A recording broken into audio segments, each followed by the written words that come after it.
Nobody inside St. George's Chapel expected anything unusual that morning. Workers were simply repairing the choir floor when a section of stone gave way beneath their tools, revealing a dark opening that shouldn't have existed. The room fell silent as dust drifted into a hollow space below, a chamber completely absent from modern records. When the first lantern was lowered through the gap, its dim glow revealed something nobody had imagined: a sealed vault untouched for centuries. As the light settled, three massive lead coffins slowly emerged from the shadows. Two appeared undisturbed, resting quietly in their corners, but the one in the center made the workers freeze. Henry VIII's coffin, belonging to one of the most powerful rulers in world history, lay at a disturbing angle. Its supports collapsed beneath it. The cracked lead shell looked as though it had been crushed by time itself, exposing fragments that should have remained hidden forever. For a king who once demanded the grandest monument England had ever seen,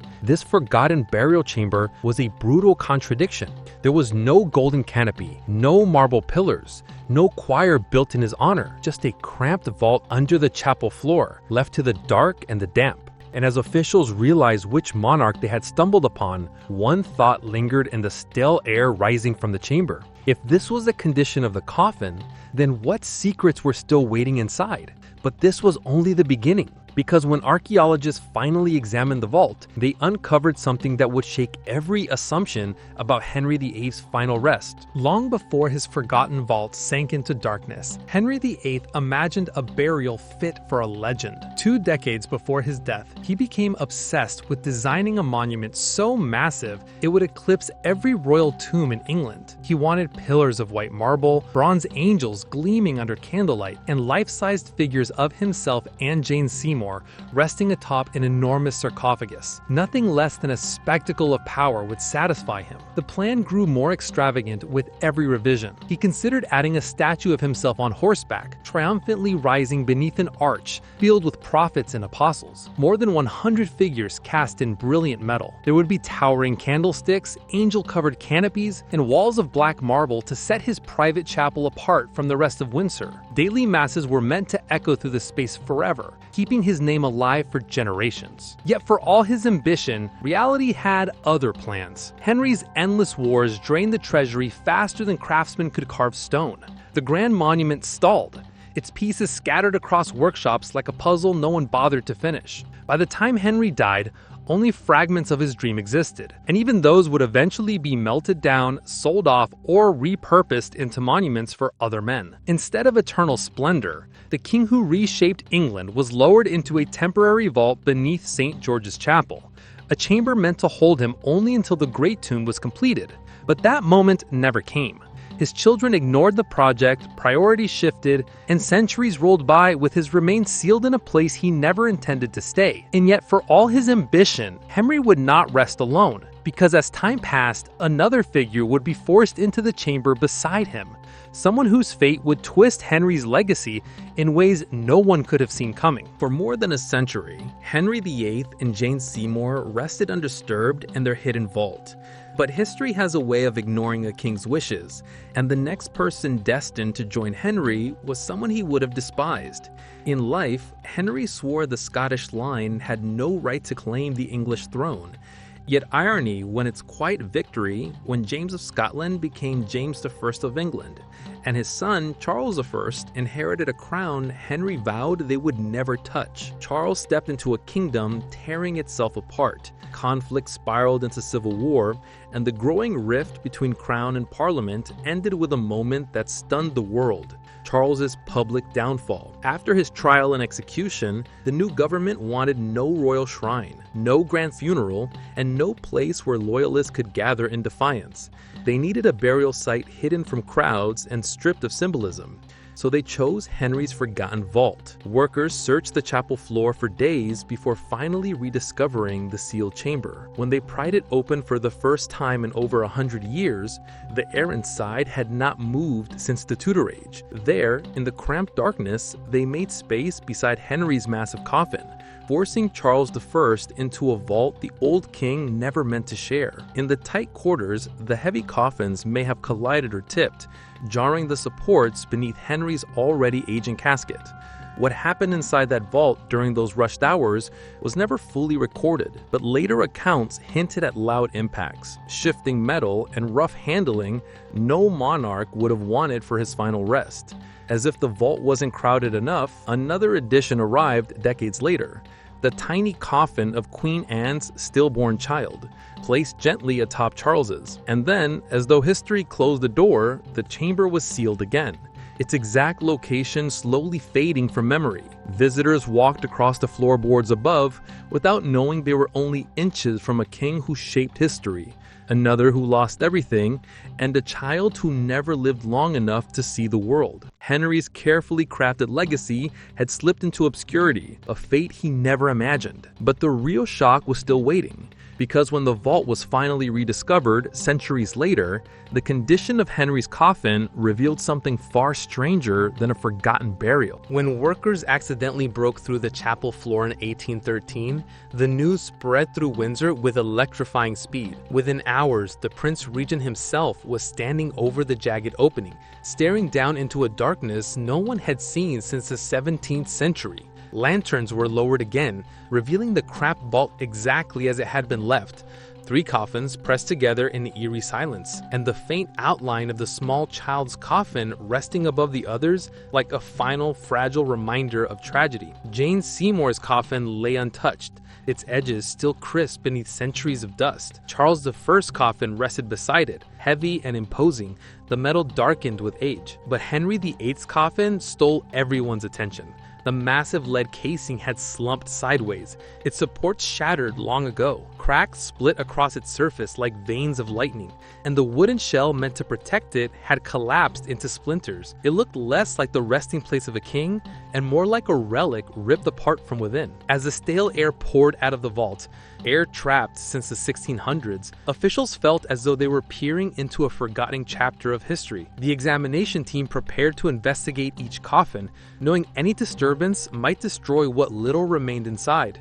Physicians, scholars, and chapel officials gathered around the opening, while Sir Henry Halford, the royal physician, prepared to document every detail. The atmosphere was tense, almost reverent, as the first steps were taken into the confined space. Most of the focus that day fell on Charles I. His coffin was carefully opened and his identity confirmed, the marks of his fate still visible. Relics were examined, catalogued, and respectfully returned. Charles appeared strangely serene, preserved by the conditions of the vault far better than anyone expected. Henry's coffin, however, was another story entirely. No one dared open it. The casing looked dangerously unstable, and the sight alone was enough to unsettle the entire team. Halford described the damage in words that left readers decades later uneasy. The vault of England's most formidable king had deteriorated to a state unfit for any royal, much less one who once ruled with absolute force. Once the examination was complete, the vault was sealed again. The Prince Regent requested a proper memorial above the site, something to restore dignity to the forgotten burial, but bureaucracy dragged on for years. The tomb remained unmarked, the broken coffin left to decay in the dark, and the memory of that eerie discovery faded from the public eye. Yet the story didn't end there, because decades later, when the vault was opened again for documentation, new evidence revealed the damage was even worse than anyone in 1813 realized, raising a chilling question. Did time alone destroy Henry's coffin, or was something else at play? When the vault was examined again in 1888, the truth became even harder to ignore. Aymer Valence, A. Nutt, the Sunveyor granted rare permission to document the sealed chamber, descended into the darkness with measuring tools and watercolors. His sketches would become the only detailed images of the burial site, and what they revealed stunned historians. His painting showed the vault exactly as it existed. Jane Seymour's coffin still undisturbed on the right, Charles I intact on the left, and Henry VIII's coffin in the center, shattered beyond expectation. The damage was far worse than described in the 1813 report. The lead casing had split at several seams, the wooden outer shell had crumbled away, and the coffin rested at a sharp angle on the vault floor, as though it had collapsed under its own weight. Nutt studied the scene carefully before reaching a conclusion few had considered. The destruction wasn't caused from outside, it came from within. According to his analysis, internal pressure had slowly pushed against the lead casing over decades, maybe even centuries. The embalmers had done everything they could by the the standards of their time, removing internal organs, packing the body with spices like cloves and cinnamon, sealing it with oils and resins, and encasing the king in thick lead to slow decay. But even the finest methods of the 16th century could only delay the natural process. As decomposition continued, gases formed inside the coffin. The pressure mounted in the sealed lead chamber, turning it into a compressing force that the metal couldn't withstand forever. Eventually, something had to give. And it did. The heavy casing ruptured, tearing open seams and buckling the supports beneath it. Henry's coffin hadn't merely aged, it had burst. But that wasn't the only possible explanation.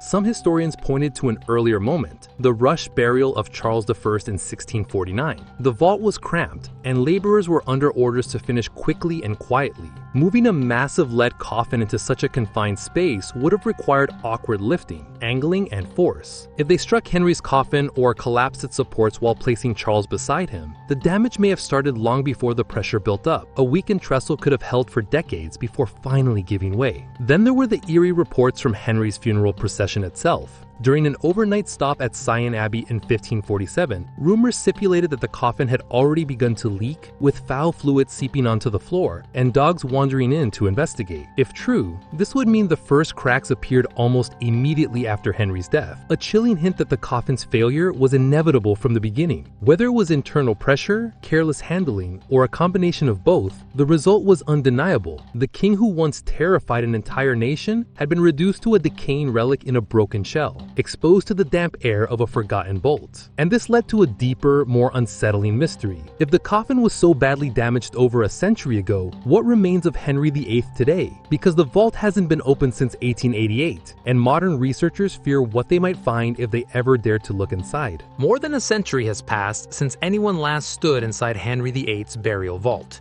The 1888 examination was the final time human eyes saw the shattered coffin, the sagging supports, and the silent chaos of the chamber. After that moment, the vault was sealed once more, not just physically, but almost symbolically, as though authorities preferred the mystery to the truth. Today, technology exists that could reveal almost everything without touching a single stone. Ground-penetrating radar could map the exact placement of the coffins and show whether Henry's remains still rest inside their broken casing or have collapsed into something far stranger. Modern DNA testing could confirm identities, settle centuries-old debates, and even clear up disputed Tudor bloodlines. Scanners could detect the condition of the lead shell, answering whether Henry's body retained any form, or if the vault now holds nothing more than dust and remnants. Yet despite the possibilities, nothing has moved forward. Church authorities show no interest in disturbing the burial. The royal household refuses to authorize an investigation that could spark controversy or risk damaging historical artifacts. And archaeologists, interested as they are, know that access would require a mountain of permissions from institutions with little desire to revisit the eerie chamber beneath St. George's Chapel. So Henry remains where he has been for nearly 5 centuries, in a damaged coffin inside an unmarked vault that most visitors walk past without a second thought. The monarch who once tried to control armies, nations, and faith itself has no control over how his story ends. His carefully crafted legacy dissolved the moment his tomb went unfinished, his burial forgotten, and his coffin left to rupture in the dark. In a strange way, that modest, hidden vault tells a more powerful story than any monument he could have built. It is the final proof that even the most feared ruler cannot command time, cannot shape how future generations will remember him, and cannot escape the quiet truth all power eventually faces. And that leads to the question historians still debate today. Should the vault remain sealed forever, protecting its secrets? Or is it finally time to open Henry's broken coffin and confront whatever truth lies inside? For now, the answer remains buried in silence, and the king who once shook Europe lies in a darkness no one dares disturb. What makes Henry VIII's forgotten tomb so unsettling isn't just the broken lead, the collapsed supports, or the centuries of dust sealing him off from the world. It's the way the vault reflects a truth Henry never imagined. That legacy isn't built by power or wealth. It's shaped by those who come after, long after the king's voice has faded into silence. Every monarch around him received the monuments he envied. Edward IV rests beneath a lavish stone canopy just steps away. Past kings lie beneath carved effigies, sculpted angels, intricate vaulting, tributes meant to preserve their memory. Yet Henry, who demanded more than all of them combined, lies under a plain marble slab that might not even mark the correct location. Tourists pass over it without stopping. Guides mention it in passing, then move on to more decorative graves. It is a quiet irony. The king who changed the religious map of England, who ruled with absolute command, who insisted the world remember him, is now nearly invisible in the very chapel where he believed his legacy would shine forever. But perhaps the most haunting part is how much we still don't know. What exactly remains inside the shattered coffin? How badly did the internal pressure twist and warp the contents over the centuries? Is Henry preserved in fragments, or has time stripped away every trace of the man who once reshaped the kingdom? And if the vault were ever opened again, what unexpected secrets might spill into the light? These unanswered questions hover like shadows over the site, daring researchers to push further. But with the royal family reluctant, church officials cautious, and historians divided, the vault sits untouched, a place frozen between history and myth. And as long as it stays sealed, Henry's final mystery only grows more intriguing. Because one thing is certain, whatever lies inside that broken coffin has the power to rewrite everything we thought we knew about England's most infamous king. And the day someone finally decides to reopen the vault, the world may not be ready for what they find. Henry VIII spent his life controlling everything: armies, marriages, religion, and even the fate of those who opposed him. He dictated the rise and fall of rivals, orchestrated political alliances, and demanded obedience from everyone around him. Yet in death, he became powerless in the most complete and ironic way imaginable. His magnificent tomb, meant to rival any in Europe, never materialized. The grand vision of marble pillars, gilded angels, and life-size effigies dissolved under war, debt, and indifference. The lead coffin that was supposed to preserve his body for eternity collapsed under its own weight. Centuries passed, and the location of the vault itself was forgotten, leaving him literally buried under obscurity. Even the modest memorial slab placed centuries later might not sit directly above his remains, further erasing him from sight. For a man who wanted to control history, this is the ultimate twist. Henry's story is remembered not through the tomb he dreamed of, but through the ruin he left behind. His power could not preserve his body, his wealth could not ensure remembrance, and his ambition could not dictate the whims of time. Yet in that broken coffin, under centuries of stone and dust, Henry's life and legacy remain strangely alive. The vault is a silent reminder that even the most absolute rulers are subject to forces beyond their control: decay, neglect, and the passage of generations. Every crack in the lead, every splintered board, every shadow in the crypt tells a story Henry never intended to write. And that is perhaps the most fitting monument of all, a king who sought eternal glory reduced to mystery and ruin, leaving history itself to judge him. Because no matter what anyone discovers in the vault, whether bones, fragments, or merely dust, the legacy of Henry VIII is already sealed. His life, his power, and his ambition have become a cautionary tale. Even the mightiest cannot command the future. The question now remains for us, centuries later: what would Henry think if he could see the irony of his final resting place? And should modern science dare to open the vault, or is some mystery best left buried forever? Henry VIII may have lived as a king who ruled with absolute authority, but in the end, death reminded him, and all of us, that power is temporary. The shattered coffin, the forgotten vault, and the modest marble slab tell a story far more compelling than any monument could. His life, his ambitions, and even his body were subjected to forces he could never control, leaving behind a legacy written not by him, but by time itself. We may never know exactly what remains inside that broken coffin. Does it hold fragments of flesh carefully preserved by 16th century embalming?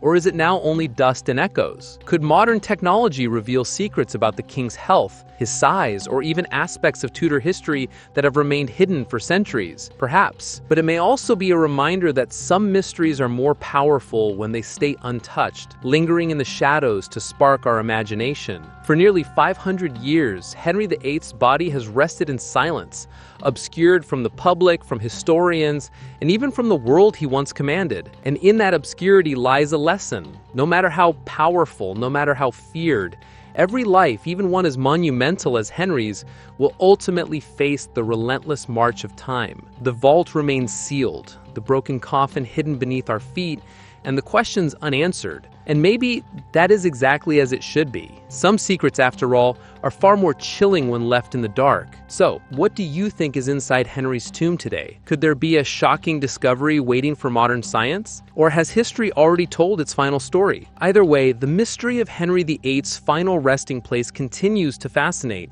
A king's life, ambition, and ultimate fragility captured in stone, lead, and shadows beneath Windsor Castle. Henry VIII once controlled kingdoms, marriages, and the fates of those around him, yet he could not control the one thing that awaited him: death. The shattered coffin, the forgotten vault, and the modest marble slab beneath St. George's Chapel tell a story far more haunting than any grand monument ever could. For centuries, his remains have rested in obscurity, untouched and almost invisible. The lead coffin that was meant to preserve him for eternity collapsed under the relentless passage of time, internal pressure, and perhaps careless handling.